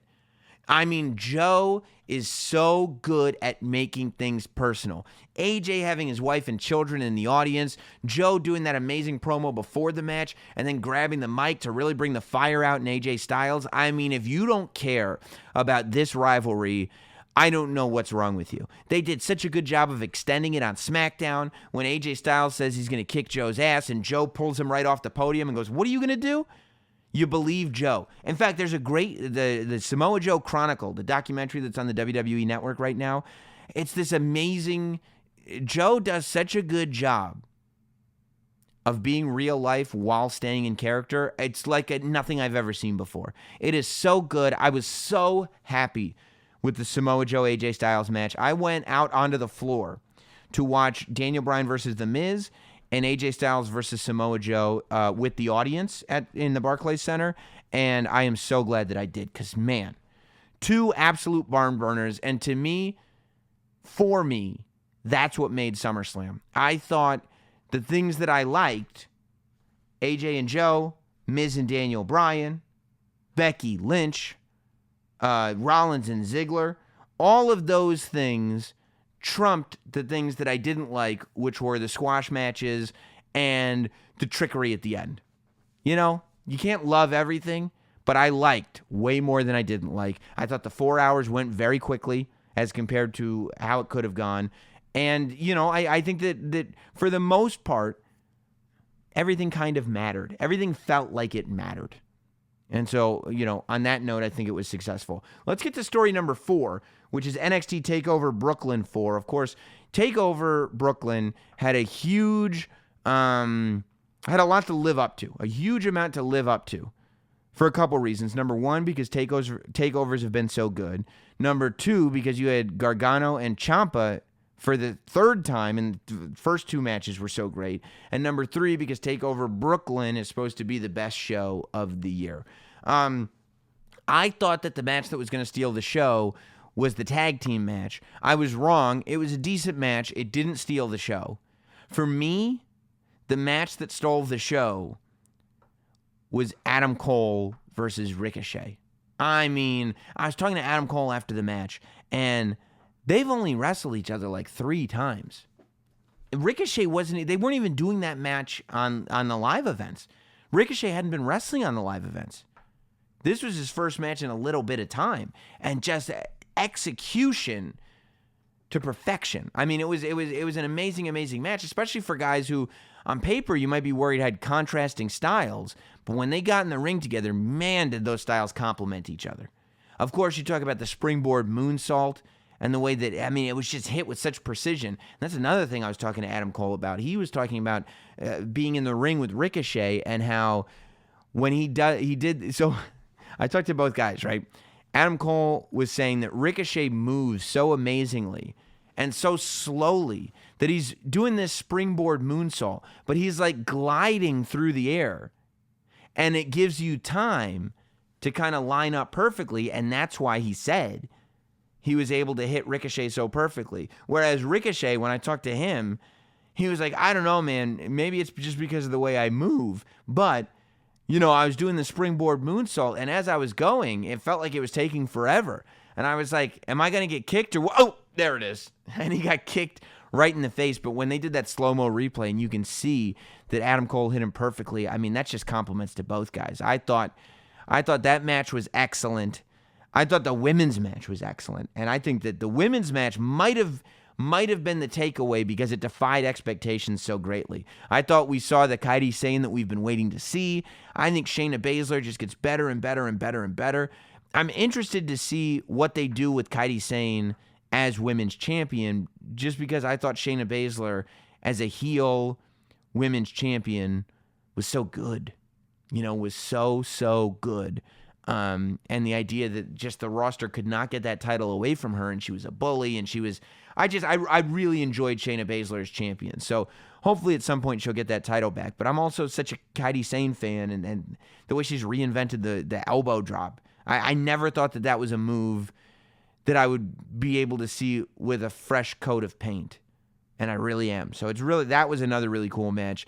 The finish to Gargano and Ciampa, again, you know, you talk about last man standing matches, and you talk about being a fan and thinking that you've seen everything. You've seen it all as a fan, and you haven't.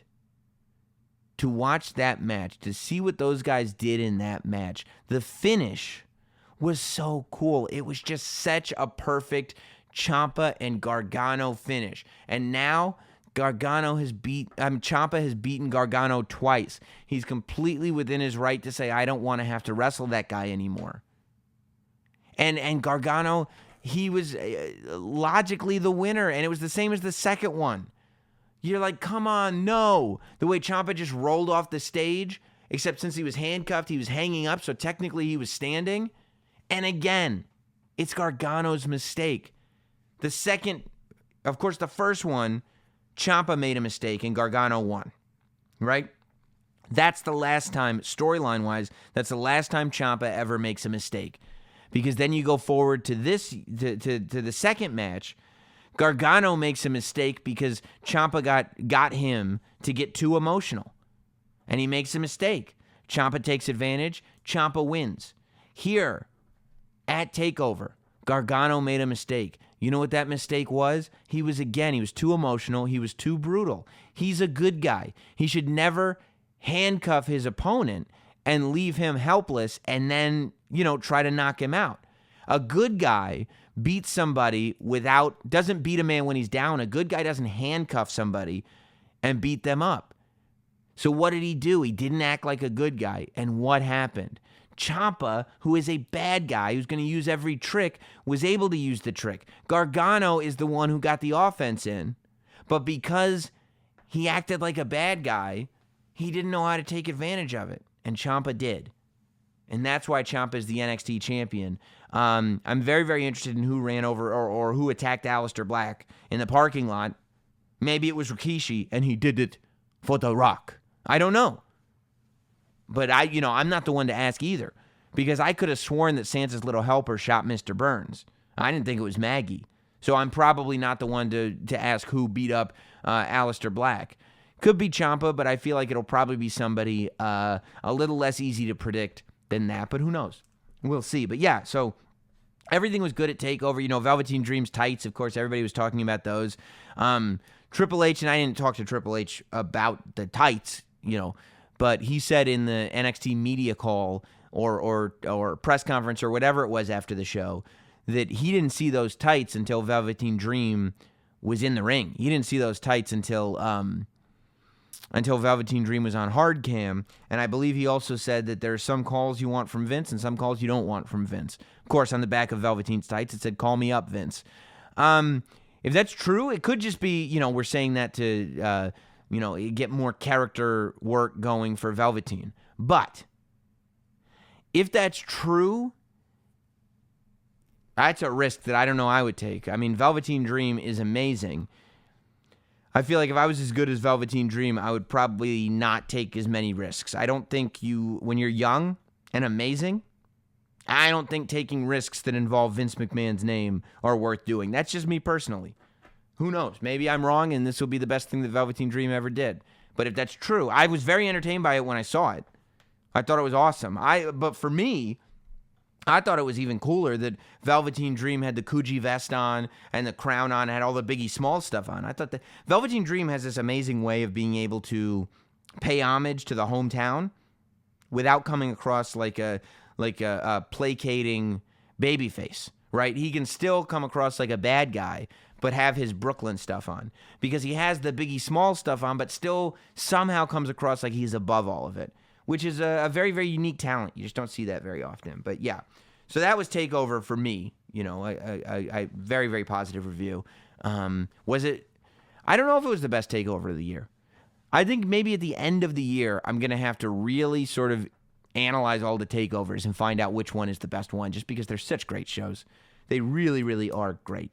Let's go to story number 3, the injury of Eric Rowan. Apparently at SummerSlam, I guess, he was either at SummerSlam or could have been, I guess, at the house show on Monday that they did in Atlantic City, the live event. The SmackDown crew left the Barclays Center after SummerSlam on Sunday, went to Atlantic City for a live event, and then came back for SmackDown at the Barclays Center on Tuesday. So either on Sunday or Monday, Eric Rowan did something that caused a tear in his right bicep.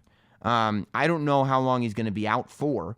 Apparently, it is going to require surgery. He's going to have some kind of surgery on it. It's amazing he was able to wrestle on SmackDown this week anyway. But, I'm glad that they didn't. I mean, they just did a tag tournament on SmackDown to try to name the number one contenders.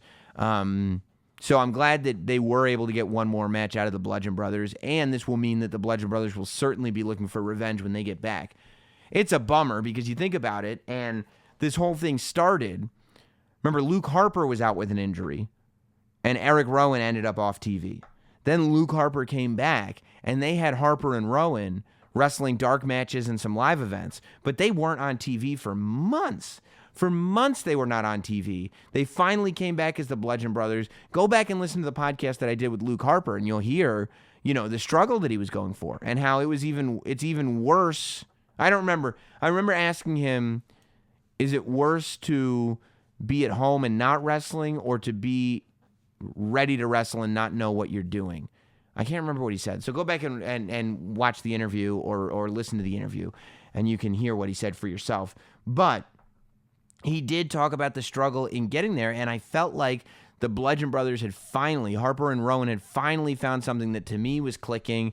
I thought they were a great bad guy tag team. They were super, super dominant, won everything since WrestleMania and before, really. So it really is a bummer to see them go out this way. I was wrong about the New Day breaking up. Maybe the New Day is not breaking up. Maybe they'll just stay together forever. They'll be the one team that just never breaks up. I'm okay with it. If one team is never going to break up, I would probably vote for the New Day or the Good Brothers, one of those two. Although it might be entertaining to see Luke Gallows versus Carl Anderson at some point. I don't know if there were one team on the active roster that you would have never break up. It might be the New Day or Billy Kay and Peyton Royce, maybe. I don't know. But New Day are tag team champions once again. And I want the Bar to get some shine on SmackDown, but I would much rather see the Bar and the Bludgeon Brothers than the Bar and the New Day again, only because I feel like we just saw the Bar and the New Day wrestled at the last Survivor Series. I think that's where, I was going to say Claudio, but I think that's where Cesaro got his teeth banged in. I could be wrong, but I feel like that's where it was, maybe.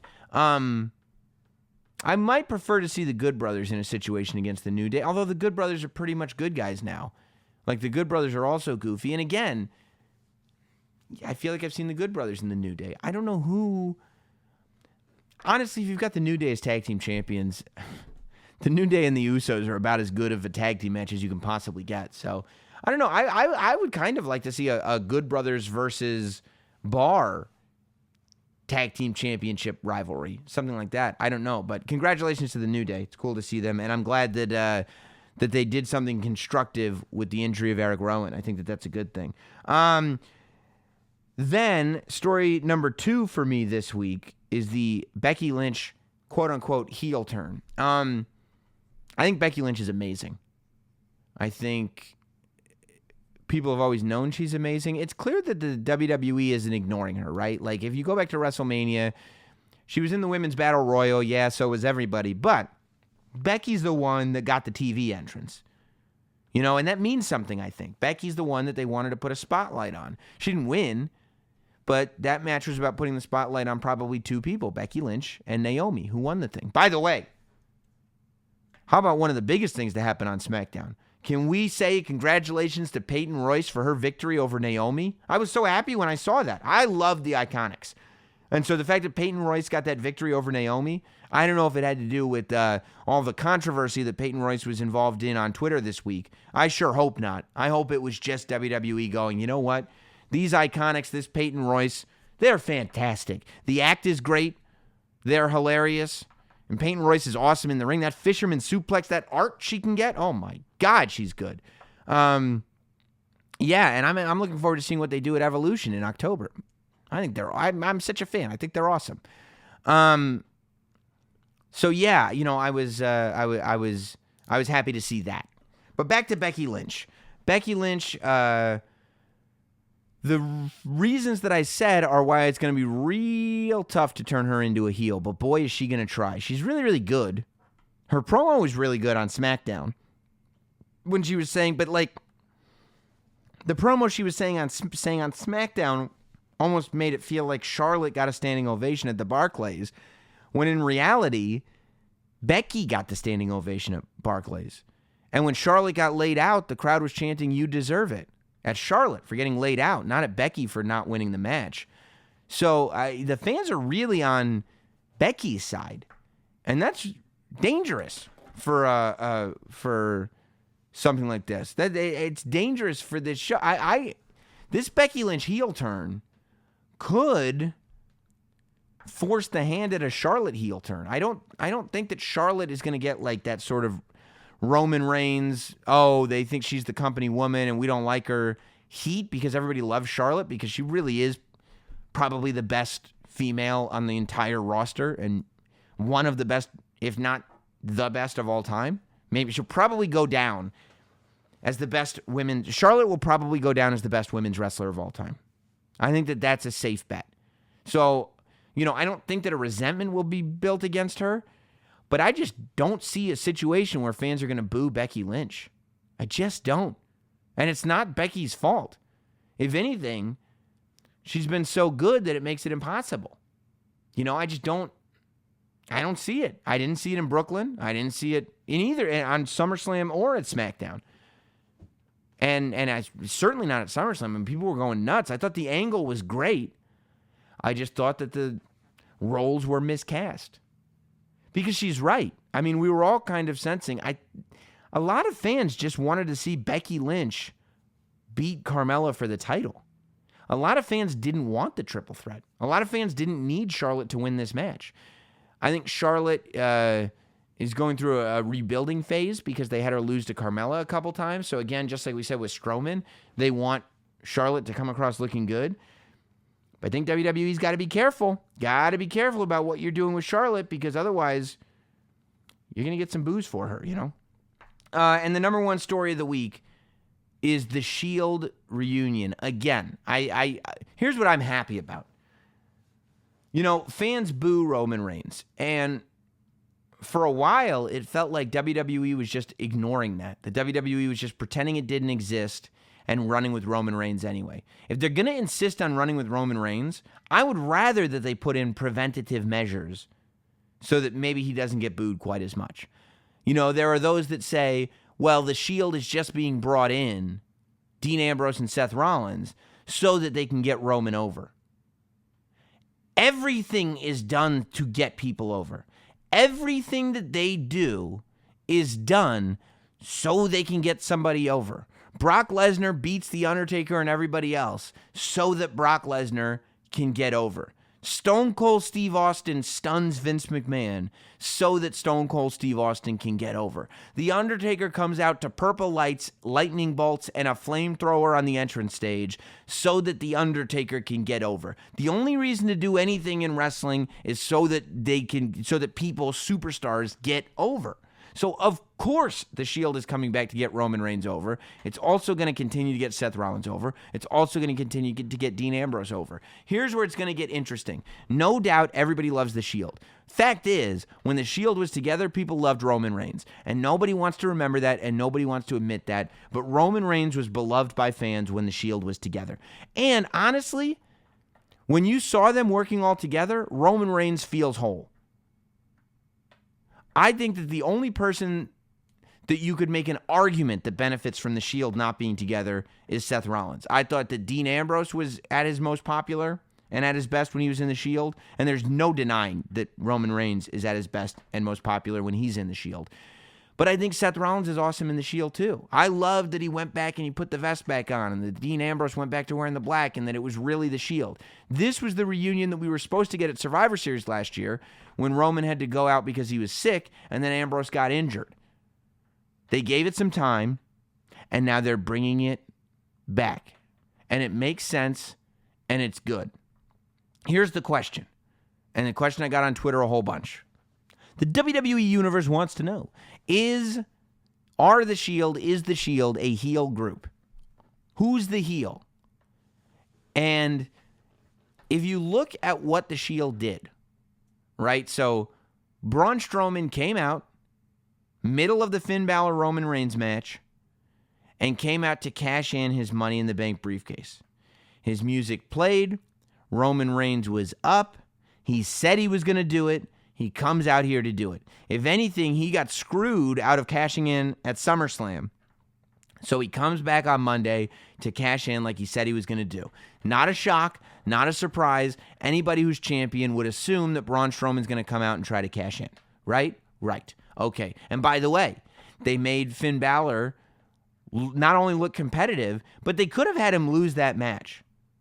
They could have just had him get pinned and then have Braun Strowman came out. They didn't. I think they're starting to believe in Finn Balor again, which is a wonderful, wonderful thing. I was glad that he came out as the Demon. That was the one squash match that I was okay with at SummerSlam because he was the Demon. I think the Demon should be squashing people because there should be some kind of differential between Finn Balor and the Demon. And quite honestly, that's probably why Baron Corbin beat Finn Balor clean on Raw a couple weeks ago, because they wanted to show how much more powerful the Demon is.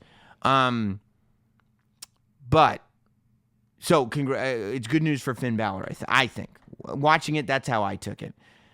You've now got Finn Balor, Braun Strowman, and Brock Lesnar, really, all that can make the claim that they're owed a title shot from Roman Reigns, right? All of them have an argument. And then this is as deep as the roster has ever been in terms of potential main eventers, as deep as it's ever been on either roster. So the question is, are they a heel? So I brought up all the Braun Strowman stuff to say that everything Braun Strowman did was babyface. And there's no doubt that everything the Shield did was bad guy Shield. Acted in numbers. I don't care how big Braun Strowman is. It's one-on-one. The champion should be able to defend one-on-one against Braun Strowman. They ganged up on him. Braun Strowman tried to take all of them on like a man. They ganged up on him and weren't effective until there were multiple people. If you're going by the rules of storytelling, the Shield is a bad guy group. The Shield is heel. This is as much a heel turn as you could ever have. That said, Shield's not going to get booed.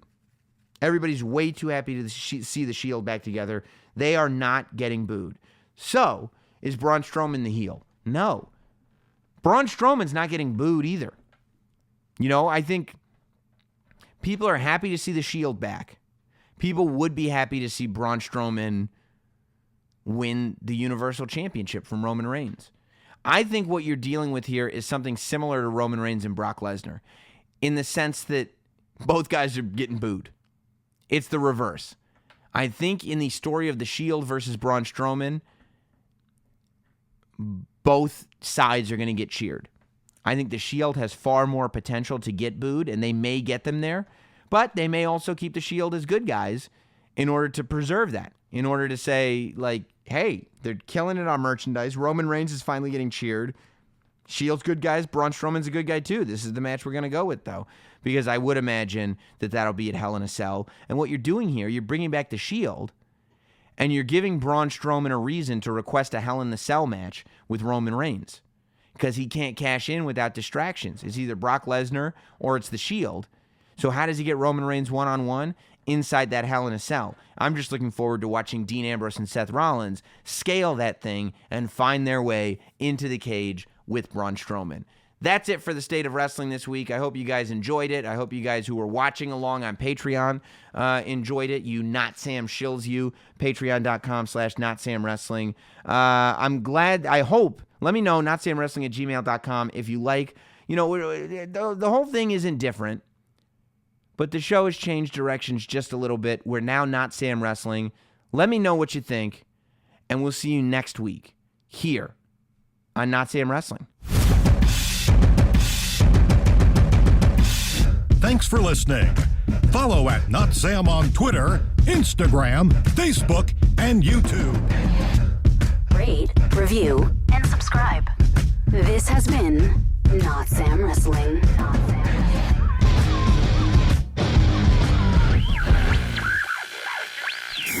Hey, we're still here. Look, I just wanted to ask you if you think it's okay to drive stoned. Do you? The truth is your reaction times slow way down when you're high. You not only put yourself in danger, but you put everyone in danger that's around you. Stop kidding yourself. If you've been using marijuana in any form, do not get behind the wheel. If you feel different, you drive different. Learn more at nhtsa.gov. Drive high, get a DUI.